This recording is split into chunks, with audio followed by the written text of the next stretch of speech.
to BYoungMinistry.blogspot.com, to another blog out of the book of John, and welcome to those who access the podcast through the BYoung Ministry YouTube page. And if you'd like to subscribe to the YouTube page, just click the link at the top of this blog where it says to access the John 8:48 through 59 podcast. Click here. Click there. It'll take you to YouTube. When you get to YouTube, subscribe to the BYoung Ministry channel. And once you subscribe, make sure you click onto that bell that will appear so that you receive the notification of the latest podcast being uploaded. But today we're in John chapter 8, verses 48 through 59. We're coming to the end of this long chapter in the book of John. Exciting chapter. Verses 48 through 59 of John 8 reads this way. The Jews answered him, "Aren't we right in saying that you are a Samaritan and demon-possessed?" "I am not possessed by a demon," said Jesus, "but I honor my Father, and you dishonor me. I'm not seeking glory for myself, but there is one who seeks it, and he is the judge. Very clearly I tell you, whoever obeys my word will never see death." At this they exclaimed, "Now we know that you are demon-possessed. Abraham died, and so did the prophets. Yet you say that whoever obeys your word will never taste death. Are you greater than our father Abraham? He died, and so did the prophets. Who do you think you are?" Jesus replied, "If I glorify myself, my glory means nothing. My Father, whom you claim as your God, is the one who glorifies me. Though you do not know him, I know him.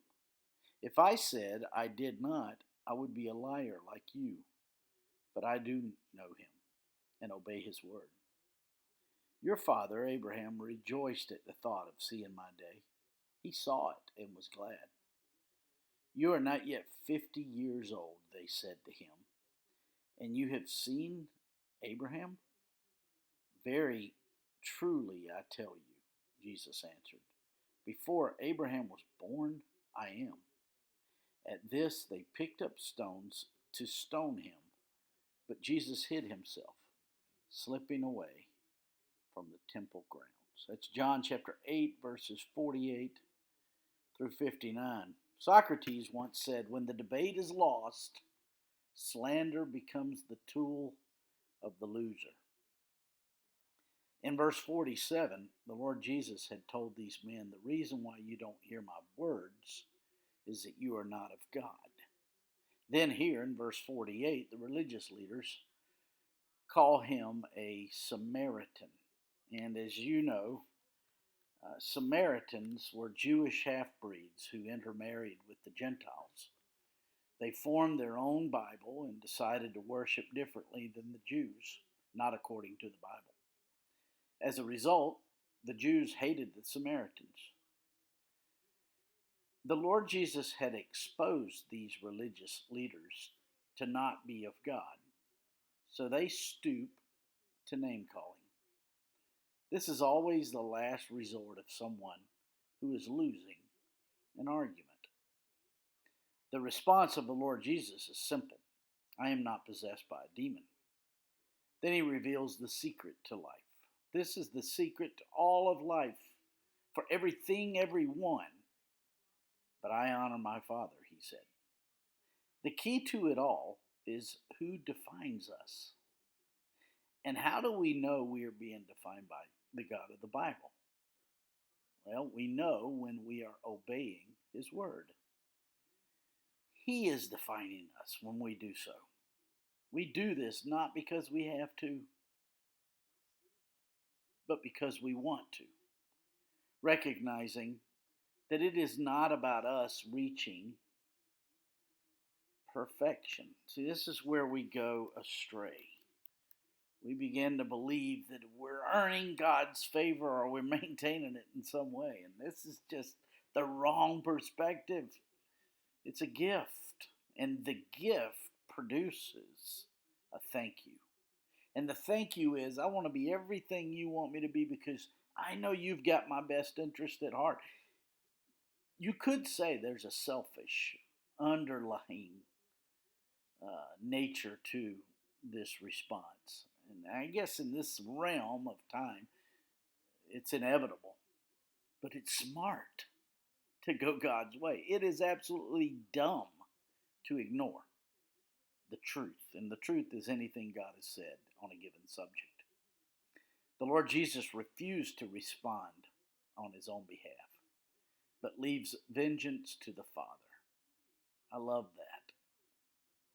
Thus, he tells these religious leaders that he is defined by his Father. In fact, in verse 50, the Lord Jesus said, I am not seeking glory for myself. Then in verse 51, the Lord Jesus goes on to make an even greater claim.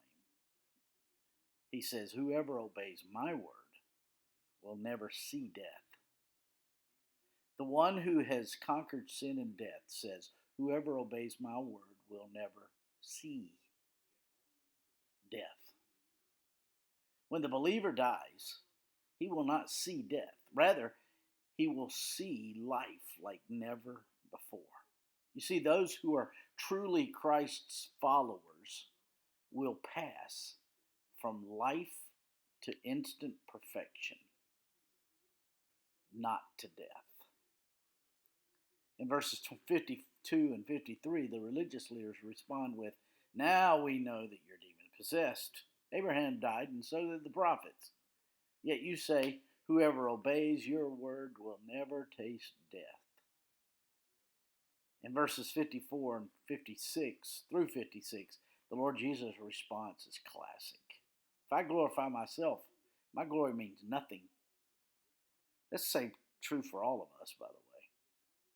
He goes on to say, my Father, whom you claim as your God, is not the one who glorifies me, or is the one who glorifies me, pardon me. Though you do not know him, I know him.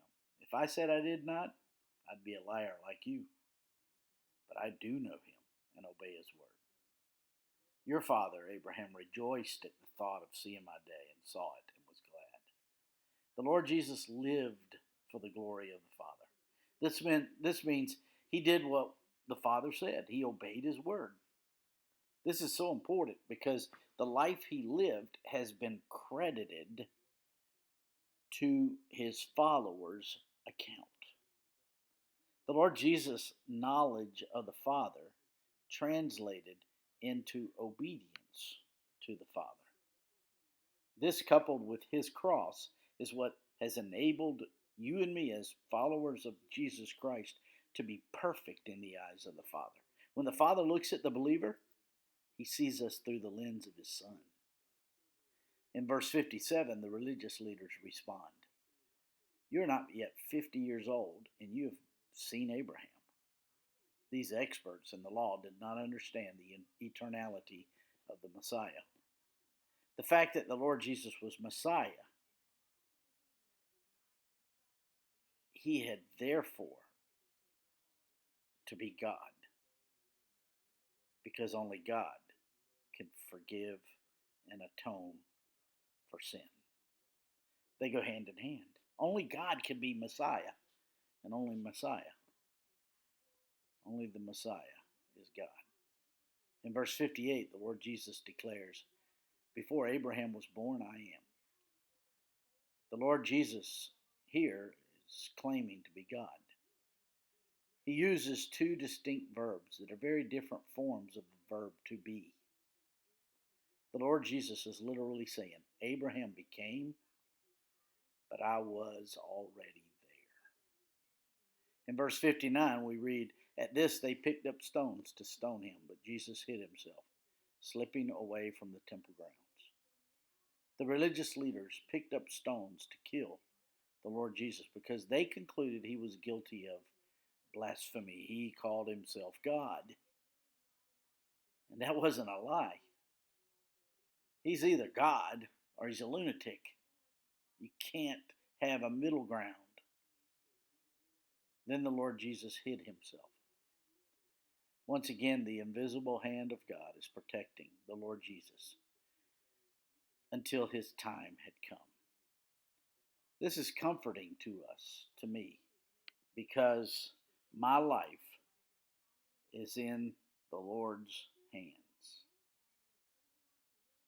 Just as the Lord had a specific time for the cross of the Lord Jesus, he has specific times for our lives. He is sovereign and there are no coincidences. We can trust him with everything pertaining to our existence. My friends, I'm honored that you access this podcast and this blog. If I am in a position to be of further help to you, don't hesitate to shoot me an email at BYoungMinistry@gmail.com. Hey, have a great